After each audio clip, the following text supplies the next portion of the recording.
Update sa mga Katden fans po dyan, sa mga followers and supporters. Sa ngayon po yung update natin sa Katden, si Alden po at saka si Catherine Bernardo ay spotted or nakita sila sa yate na nagde-date at may mga kasamang mga barkada.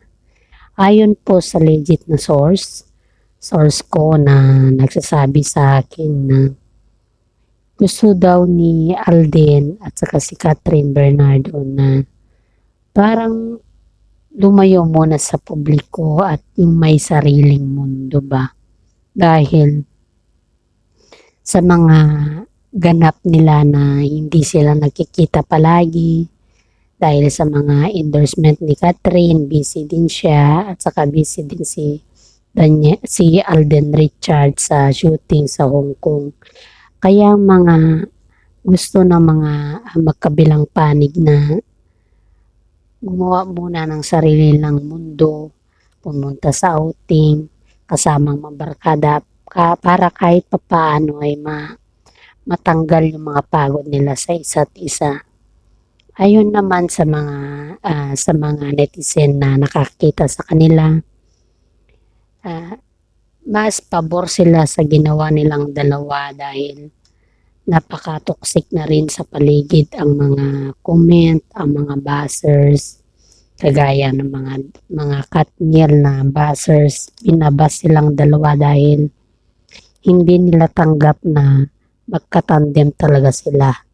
Ang Katden na tandem sa ngayon ay binabas sa mga Katniel dahil ayaw nila kay Alden para kay Catherine. Ayon naman sa legit na source ko na nasagap ng balita, si Alden pala ay nagbigay na ng surprise ring kay Catherine Bernardo. At yun yung dahilan kung bakit tinanggap din ni Catherine ang promise ring ni Alden na walang alinlangan. Sa mga Katden fans na sobrang saya nung nalaman nila na may binigay na si Alden Richard na regalo kay Catherine Bernardo. Dahil dito, lahat ng mga fans ng Katden, mga supporters, ay nabuhayan dahil sa hirap naman ni Catherine na dinanas niya kay Daniel sa 12 years na nagkasintahan sila. Wala man lang na-experience ni Catherine na yung masaya ba sa likod ng kamera. Sa mga netizen na nambabas dahil lang sa promise ring ni Alden na binigay kay Catherine, sana naman po bigyan natin sila ng sariling decision at saka ipaalam din po natin na may panahon din po si Catherine sa sarili niya at yung kaligayahan ni Catherine din ibibigay din po natin sa kanya kasi si Catherine din lang naman makakapagsabi kung sila na ni Alden or hindi. Sa mga kapwa kong content creator na mga supporters ni Catherine, ang advice ko lang po ay masaya na si Catherine sa ngayon dahil sa tulong ni Alden Richard at ibinigay din ni Alden yung suporta, yung kabaitan, at saka yung tinatawag na magginoo siya sa lahat. Kahit stable na si Alden Richard, ginagampanan pa rin niya yung tinatawag na pagiging magginoo niya kay Catherine. Mapalikod man yan ng kamera o sa harap ng kamera. Lahat naman ng mga nagiging collab team ni Alden Richard ay napaka-sweet niya sa kanila. Wala pa naman po tayong naririnig na naging bastos si Alden sa kanila kasi ang ganda-ganda ng comment nila. Kaya ngayon, ang gusto ng mga netizen ay maramdaman din ni Catherine yung kaligayahan na deserving niya. Kasi sa 12 years na naging sila ni DJ, si Daniel kasi, ang akala niya kasi sobrang sikat na siya pag wala si Catherine. Yung kaya niyang i-handle ang lahat. Pag nagsasalita si Daniel sa publiko, akala mo totoo lahat yung mga pinagsasabi niya. Yun pala, nakadepende rin pala sa nanay niya at isa siyang bonjing. Samantala si Alden Richard na nagtatrabaho siya, sa may sarili siyang pera, siya nag-handle sa negosyo, at higit sa lahat, marunong siyang tumupad sa usapan. Gaya ng pag-alala niya kay Catherine, yung pagiging gentleman niya, at higit sa lahat, yung malalahanin niya kay Catherine. Mas napaka-care niya. Parang boyfriend ang dating pag sila magkasama. Parang may relasyon ang dating pag sila Alden at Catherine ang magsama.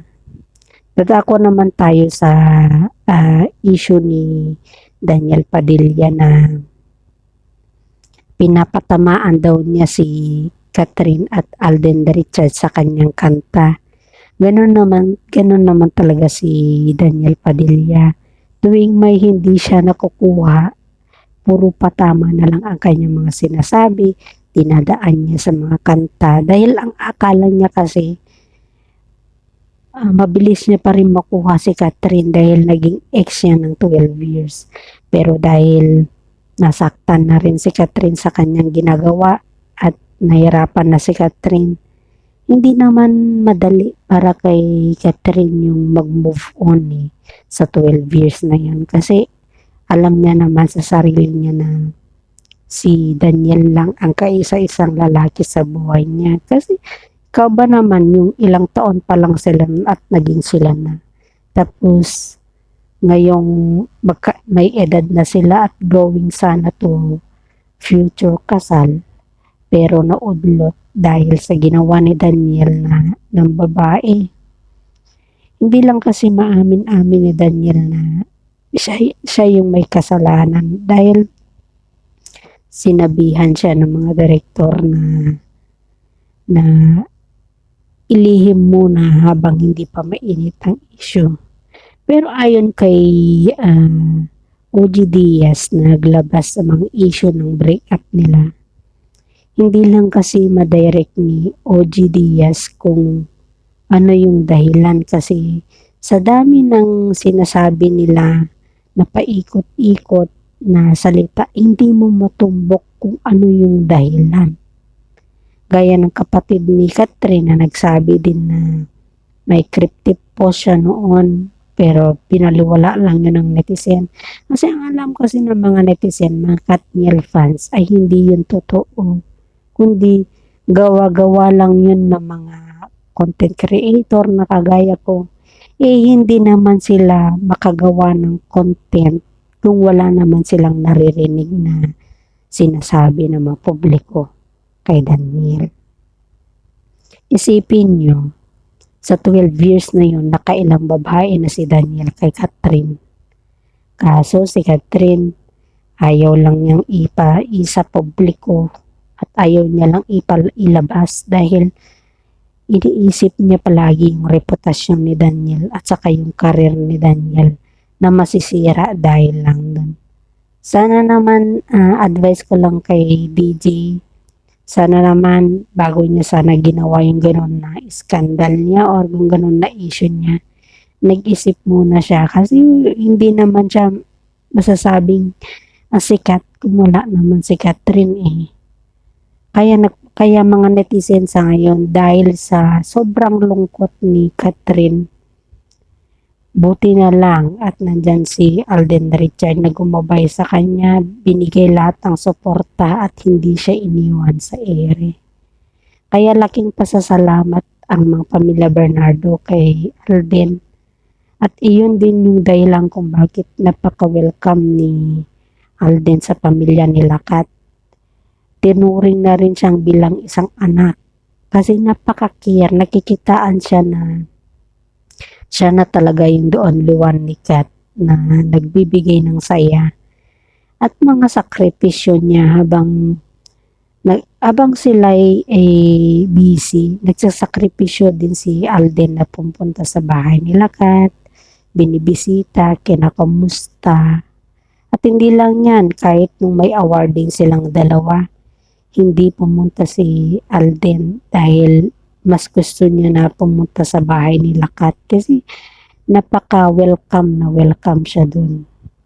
Kaya iniisip ng mga Katniel fans na ginagamit lang ni Alden si Catherine dahil sa sa kanilang movie na ginagampanan. Hindi po yung totoo kung tutuusin mo kasi sa lahat ng mga ginagampanan ni Alden na movie, maging sila man ni Catherine, kung talagang hindi niya nirerespeto si Daniel na kapartner ni Catherine noon, sana pinilit niya si Direk Cathy na ituloy na yung movie nila sa ngayon. Hindi naman, di ba? Ang ginawa ni Alden, hinintay niya talaga si Catherine. Kasi si Daniel ayaw niya ulit na makatambal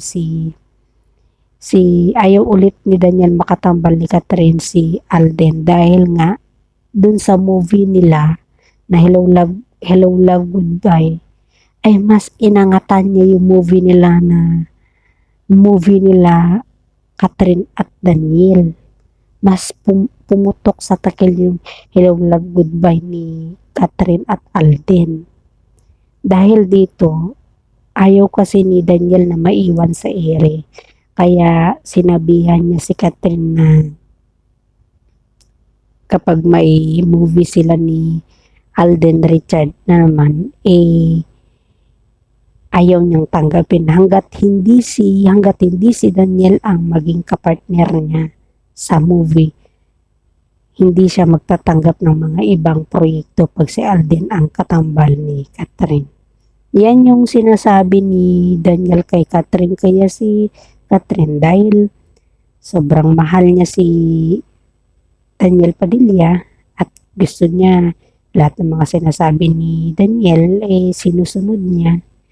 Kaya yan yung mga project na magaganda para kay Catherine nabibigay na lang sa mga ibang artista. Kung tutuusin mo nga, mas malaki yung income ni Catherine kumpara kay Daniel Padilla. Pero kung titignan mo yung mga inaasta ni Daniel, parang siya yung mas malaki ang income. Hindi kagaya ni Alden na kahit naunang sumikat si Daniel Padilla kesa kay Alden, humble pa rin si Alden kung tutuusin mo. Hindi mo siya makikitaan na mayabang at saka yung pasikat. Lahat yan pag may mga barkada si Alden, nang lilibre yan. Hindi siya madamot. Saka hindi yan basta-basta na tao na pwede mo lang siyang ganito, ganyan, hindi. Kasi kung mabait naman yung tao sa'yo, bakit mo naman siya bigyan ng kahulugan yung mga sinasabi niya at yung mga ginagawa niya, 'di ba?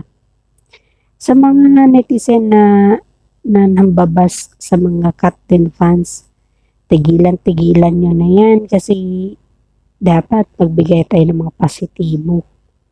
Lahat kasi ng positibo, yan din yung ikakaganda at ikaka-bless din natin. Hindi lang sila, kundi lahat tayo. Ang mga natutunan natin sa relasyon nila Catherine Bernardo at si Daniel Padilla ay kung tutuusin, kahit pala magtagal ang isang relasyon kung wala din patutunguhan, di useless din ang lahat. Mas maganda na lang na yung ginawa ni Catherine na humiwalay at binigyan ng linaw kung ano talaga yung gusto niya. Kung para man sila sa isa't isa, well, okay lang. Pero kung para naman sila kung hindi naman sila makatadhana, di okay lang din. Na kay Catherine din naman ang decision at kung ano yung choice niya. Kasi kahit naman ipagpilitan natin si Daniel sa kanya kung talagang nasaktan na siya ng todo, wala na tayong magagawa. Kaya ikaw, DJ, kung talagang gusto mo pang i-carry or kunin or balikan si Catherine, dapat gumawa ka ng way na ikakatuwa naman ni Catherine. And this is for today, and thanks for watching. Please subscribe and click the notification bell